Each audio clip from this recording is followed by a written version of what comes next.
Fortætte er, når en damp går fra gasform til flydende form. Fordampe er, når en væske går fra flydende form til gasform. Kogepunktet er det punkt, hvor en væske har de bedste vilkår for at fordampe. I det her destillationsforsøg vil vi vise jer, hvordan man skiller vand og sprit fra hinanden. Man skal bruge en bunsenbrænder, et stativ, 2 reagensglas, et termometer, et glasrør, en gummislange og et målebær. Sprit og vand blandes i et reagensglas.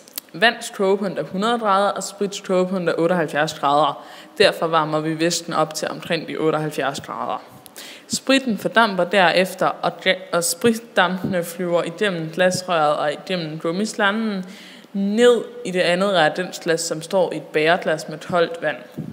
Nede i det andet reagensglas vil spritdampene derefter fortætte og blive til flydende form igen. Destillation er en metode til at adskille 2 eller flere væsker med forskellige kogepunkter ad. Ved at varme blandingen op til det laveste af væskernes kogepunkt, vil alle væskerne ud over en fordampe og svæve op i et andet sted, hvor det vil fortætte igen. Det bliver man ved med, indtil alle væskerne er skilt fra hinanden.